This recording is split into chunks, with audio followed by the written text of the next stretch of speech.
സതീശന്റെ ബഹിഷ്കരണത്തിന് കൊച്ചിയിലെത്തിയപ്പോൾ സ്വന്തം പാർട്ടിയിലെ MLA-മാരും MP-മാർക്കും പുല്ലുവില.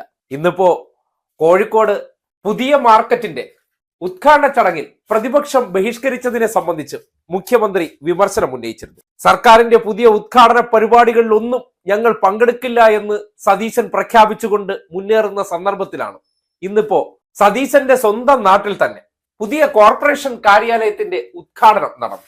ആ ഉദ്ഘാടന ചടങ്ങിൽ ദേ അങ്ങോട്ട് നോക്കിയേ, മുഖ്യമന്ത്രിയോടൊപ്പം ആരൊക്കെയാണ് നിന്ന് വിളക്ക് കൊളുത്തുന്നത്?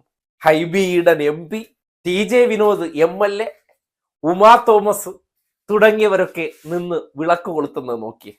പ്രതിപക്ഷത്തോട് ഏതെങ്കിലും തരത്തിലുള്ള അനാദരവ് ആരെങ്കിലും കാട്ടുന്നു നോക്കിയേ. സർക്കാർ നിർമ്മാണം പൂർത്തീകരിച്ചതാണ്, കല്ലും പൊക്കി വരുമെന്നൊക്കെ അറിയാം. എന്നിരുന്നാലും പ്രചരിപ്പിക്കാനുള്ളതൊക്കെ പ്രചരിപ്പിച്ചോട്ടെ. പക്ഷേ അവർക്ക് കൂടുതൽ വിളക്ക് കൊളുത്താനുള്ള അവസരം കൂടി കൊടുത്തിരിക്കുകയാണ്. എന്താ പ്രതിപക്ഷ ബഹുമാനം? ഇതൊക്കെയാണ് ഭരണപക്ഷമാണെങ്കിലും പ്രതിപക്ഷത്തിന് കൊടുക്കുന്ന ആദരവ്. തെരഞ്ഞെടുപ്പ് അടുത്തതോടുകൂടിയും ഈ സർക്കാരിൽ നടപ്പാക്കുന്ന ഒരു പദ്ധതിയിലും ഞാനോ എന്റെ പാർട്ടിയോ പങ്കെടുക്കില്ലെന്ന് സതീശൻ ആഹ്വാനം ചെയ്തതിന് ശേഷം സതീശന്റെ വാക്കും കേട്ടിരുന്നാൽ നാട്ടുകാർ മൂലക്കിരുത്തുമെന്ന് തിരിച്ചറിഞ്ഞുകൊണ്ടാണ് എറണാകുളം ജില്ലയിലെ തന്നെ MLA-മാരും MP-മാരും സതീശന്റെ വാക്ക് ധിക്കരിച്ചുകൊണ്ട് ഇന്നിപ്പോ ആ ചടങ്ങിൽ പങ്കെടുത്തത്. എന്തായാലും ആ ചടങ്ങിൽ മുഖ്യമന്ത്രിക്കൊപ്പം നടന്നവർ ഈ സർക്കാരിന്റെ നേതൃത്വത്തിൽ ഫണ്ട് കണ്ടെത്തി നിർമ്മിച്ച ആ നഗരസഭാ കാര്യാലയത്തിനകം മുഴുവൻ നടന്ന് കണ്ണ് തള്ളുന്ന അവസ്ഥയും ഉണ്ടായി. ആ ദൃശ്യം കൂടി കാണും. ലിഫ്റ്റിൽ വരുന്നവര് മതി.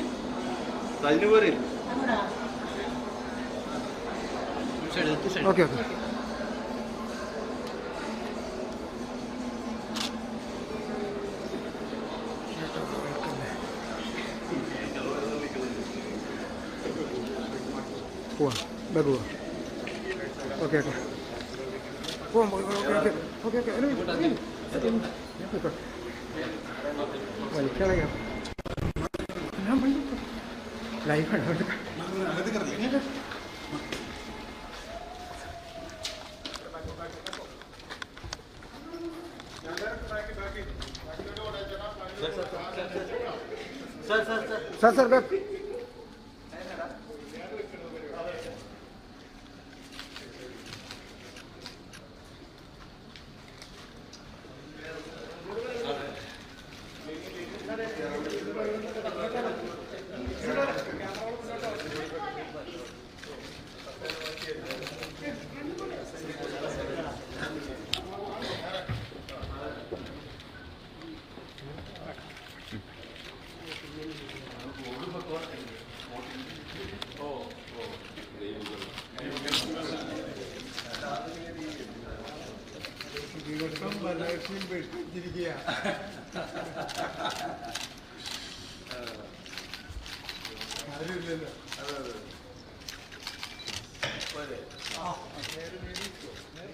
കണ്ടല്ലോ, എത്ര മനോഹരമായ കാഴ്ചയായിരുന്നു. പ്രതിപക്ഷവും ഭരണപക്ഷവും ചേർന്ന് ഈ നാടിന് വേണ്ടി ഓരോരുത്തരുടെ ഭരണകാലഘട്ടത്തിൽ അവർ ആസൂത്രണം ചെയ്ത് നിർമ്മിച്ചതിന് ശേഷം ജനങ്ങൾക്ക് വേണ്ടി കൈമാറുകയാണ്. ആ ചടങ്ങുകളിലെല്ലാം ഞങ്ങൾ പോയി നിന്നാൽ ക്രെഡിറ്റ് പിണറായി വിജയന് പോകുമെന്നുള്ളത് കൊണ്ട് കല്ലിന്റെ കാര്യം പറഞ്ഞ് വിട്ടുനിൽക്കുന്ന പരിപാടി ആസൂത്രണം ചെയ്ത് അതിന്റെ പിന്നിൽ നിന്ന് ഇവർ തന്നെ ഔട്ടാകുമെന്ന രീതിയിൽ എത്തിയപ്പോഴാണ് MLA-മാരും MP-മാരെല്ലാം ഇപ്പോൾ അതിൽ സഹകരിക്കാൻ തയ്യാറായത്. എന്തായാലും ആ പരിപാടി ആ നിലയ്ക്ക് വളരെ കളർഫുൾ ആയിരുന്നു. കൊച്ചി കോർപ്പറേഷന് കേരളത്തിന്റെ വ്യവസായ തലസ്ഥാനം എന്നുള്ള നിലയ്ക്ക് അതിന് ഉതകുന്ന രീതിയിലുള്ള ഒരു കെട്ടിട സമുച്ചയം തന്നെയാണ് നിർമ്മാണം പൂർത്തീകരിച്ചിരിക്കുന്നത്. ആധുനിക കാലഘട്ടത്തിൽ ജനസേവനങ്ങൾ നൽകുന്ന ഓഫീസുകൾ കാലാനുസൃതമായി മാറ്റേണ്ടത് അനിവാര്യമാണ്. കാലത്തിനൊത്തുള്ള രീതിയിൽ തന്നെ അത് നിർമ്മിച്ചിരിക്കുന്നു എന്നുള്ളതാണ് ഏറെ സവിശേഷത.